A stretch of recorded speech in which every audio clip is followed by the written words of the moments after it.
السلام علیکم۔ الطاف حسین اور ناہید اسلام، ان دونوں میں کئی اقدار مشترک ہیں۔ ناہید اسلام بنگلہ دیش کے آج کے نوجوان طالب علم رہنما ہیں جنہوں نے اپنی قوم کو جگایا، بھرپور قربانیاں دیں اور خود بہیمانہ تشدد برداشت کیا، اس حد تک کہ وہ سڑک میں ڈنڈے کھا کھا کر بے ہوشی کے عالم میں پڑے ہوئے گرفتار کیے گئے اور گمنام مقام پر لے جائے گئے۔ ان کا تعلق جو ہے جغرافیے کے ڈپارٹمنٹ سے ہے، ڈھاکہ یونیورسٹی کے، اور انہوں نے ایک پرامن تحریک چلائی جو حکومتی تشدد کے باوجود پرامن رہی۔ اس کے مقابلے میں آج سے 43 سال پہلے یعنی 1979 میں الطاف حسین جب خود نوجوان تھے، انہی کی طریقے سے انہوں نے بھی ایک ایسی ہی تحریک کا آغاز کیا تھا، اور اس تحریک کے مقاصد بھی یہی تھے تقریباً: کوٹا سسٹم کا خاتمہ، عوام کو حقوق دلانا، اور ان کو پذیرائی بھی اس سے کم نہیں ملی تھی بلکہ اس سے کہیں زیادہ ملی تھی۔ مگر ناہید اسلام اور ان میں الطاف حسین میں کیا کوئی فرق ہے؟ یہ سمجھنے کی ضرورت ہے۔ ناہید اسلام ابھی نوجوان ہیں، وہ پہلی بار شہرت کے مزے چکھ رہے ہیں۔ ہمیں نہیں معلوم کہ ان کا مستقبل کیا ہوگا، مگر ہم متنبع کرتے ہوئے چلیں گے کہ ماضی کا ناہید اسلام اور کراچی کا الطاف حسین جو کوٹا سسٹم کے نام پر کھڑا ہوا، مگر اس نے ٹی وی وی سی آر بیچو، اسلحہ خریدو کا پیغام دیا، تعلیم کو تباہ کیا، گٹکے اور نشے اور ہتھیاروں کا اپنے نوجوانوں کو عادی بنایا، پیسے کی لین دین میں زبردست کرپشن کی، ان کے اپنے باڈی گارڈ بنائے گئے، انہوں نے ایک مخصوص اسٹائلش قیمتی ترین لباس زیب تن کرنا شروع کیا۔ ایک غریب ترین گھرانے سے تعلق ہونے کے باوجود وہ بغیر کلف کا نہ کرتا پہنتے تھے، نہ جس کو کہا جائے کہ ویس کوٹ۔ ان کے ارد گرد جو ہے باڈی گارڈز کا ایک جھمگھٹا ہوتا تھا، اور جناب موٹر سائیکل پہ چلنے والا بندہ جو ہے وہ پجیرو تین بیک وقت لے کر چلتا تھا۔ پھر غنڈہ گردی بدماشی ایسی ہوئی کہ ان کے ایک گارڈ جو تھے گوگا اور بالی، وہ جو تھے ڈکیتیوں میں، سونے کی سناروں کی دکان ان کو کاٹ کر ڈکیتیوں میں انوالو رہے، جس کو انہوں نے اپنے پولیٹیکل پریشر سے بچایا، اور یہ طریقہ چلتا رہا۔ قوم نے ان کو بہت ووٹ دیے، مگر انہوں نے قوم کو کوٹا سسٹم ختم کرا کر نہیں دیا۔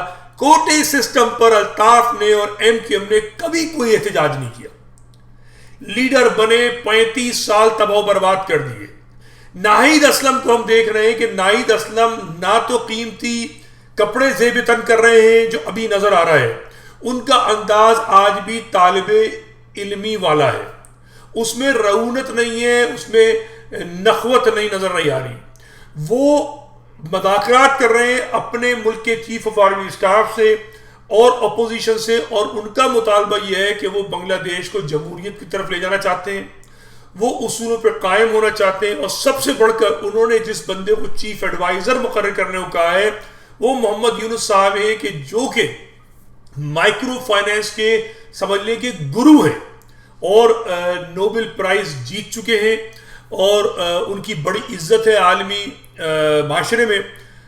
اور الطاف صاحب کے پاس بھی یہ مواقع تھے۔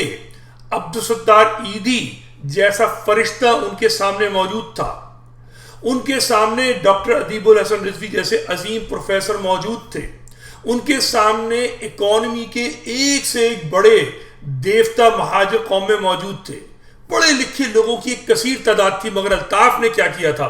الطاف نے سب کو ذلیل کیا، مذاق اڑایا، ان کے ساتھ بڑی ہی ہتک آمیز سلوک کیا۔ کچھ نہیں جاتے، اشتیاق اظہر جب ان کے خلاف آپریشن ہو رہا تھا، پڑھا لکھا شریف ترین آدمی، سابق بیوروکریٹ، بہت قابل آدمی، اس نے اس پوری ایم کیو ایم کو 92 سے 97 تک بچایا، اور جب یہ بچ گئی تو ان کو غدار اور ایجنسیوں کا اعلی کار کہہ کے سائڈ میں کر دیا۔ کیا ناہید اسلم الطاف الطاف کی روش پر چلیں گے یا اپنی روش پہ چلیں گے؟ اگر الطاف کی روش پہ چلنا ہے تو ان کو جو ہے اپنے لیے اچکن، شیروانی، ویسٹ کوٹ، کڑکدار کرتے اور پجامے سلوانے ہوں گے. ان کو آج کے دور کی، جیسے الطاف صاحب کے پاس رینج اوور جو قیمتی ترین گاڑی ہے اس وقت دنیا میں، وہ خریدنی ہوگی جیسے الطاف صاحب اس کو لے کر چلتے ہیں. ان کو پراپرٹیاں خریدنی ہوں گی، لندن میں جا کر جو ہے اس پہ انویسٹمنٹ کرنی ہوگی، غریبوں کا استحصال کرنا ہوگا، نوجوانوں کو تعلیم سے ہٹا کر غنڈہ گردی، بدماشی، گٹکے اور چرس اور گانجے پہ لگانا ہوگا. غدار غدار کہہ کے بنگالی جو اسٹوڈنٹ ہیں ان کو مروانا ہوگا، خود قائد و بانی بننا ہوگا. اگر وہ نہیں کریں گے تو پھر بنگلہ دیش ترقی کر جائے گا، چونکہ یہ سب کر کے قومیں تباہ ہوتی ہیں. مہاجر قوم جو ایک تعلیم یافتہ قوم تھی، بہت پڑھی لکھی قوم تھی، آج سوچنے سمجھنے کی صلاحیتوں سے عاری ہو چکی ہے. ہر پڑھا لکھا آدمی جو ہے وہ کوٹا سسٹم کا نشانہ بنا ہوا، وہ جانتا ہے کہ میں نے تعلیم حاصل کی تو مجھے ملک چھوڑنا پڑے گا، اور وہ ملک چھوڑ دیتے ہیں. لاکھوں کروڑوں مہاجر جو ہے وہ پاکستان چھوڑ چکا ہے.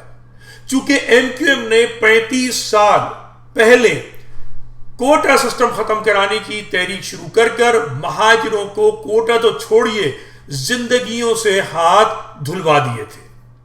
اور صرف ایم کیو ایم نہیں ہے، جتنی بھی مہاجروں سے ووٹ لے کر آنے والی جماعتیں ہیں، پارٹیاں ہیں، ان سب کا کردار الطاف جیسا نہیں صحیح مگر اس سے کوئی کم نہیں رہا. چاہے وہ جماعت اسلامی ہو، تحریک انصاف ہو، پیپلز پارٹی ہو، نون لیگ ہو، سب لوگ جو ہیں وہ مہاجروں کو جو ہے نظر انداز کرتے چلے آ رہے ہیں.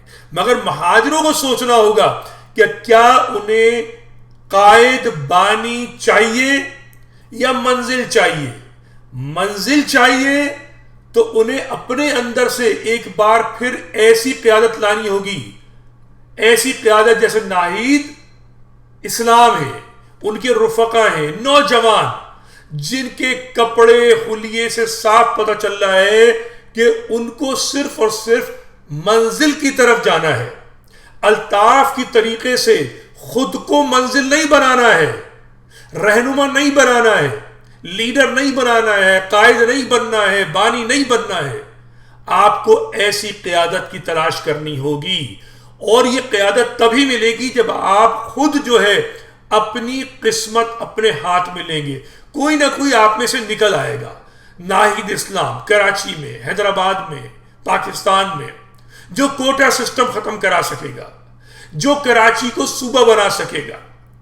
اور اگر آپ دیکھتے رہے اسی مفرور بزدل جلاد کی طرف جو لندن میں چھپا بیٹھا ہوا ہے کسی موٹے چوہے کی طریقے سے، تو جناب آپ صرف نعرے ہی لگائیں گے، ہم نہیں، ہمارے بعد الطاف الطاف. الطاف نے پاکستان نہیں آنا، اس نے جو ہے آپ کا استعمال کرنا ہے. سوچنا ہوگا، مہاجروں کو اپنے اندر سے نئی قیادت لانی ہوگی. یہ پٹے ہوئے جتنے مہرے ہیں، جتنے الطافسٹ جو ہیں، جتنے ایم کیو ایم کے لیڈران ہیں مختلف دھڑوں میں، سب فارغ لوگ ہیں، سب فارغ لوگ ہیں. ان سب کو فارغ کرنا ہوگا. نئی طور پر نظریات کی بنیاد پر اپنی قومیت، اپنی زمین، اپنی زبان، اپنی ثقافت کی بنیاد پر اپنے لیے اپنا حق مانگنے کی جو ہے صحیح کرنی ہوگی. قیادت خود سامنے آئے گی انشاءاللہ. خدا حافظ.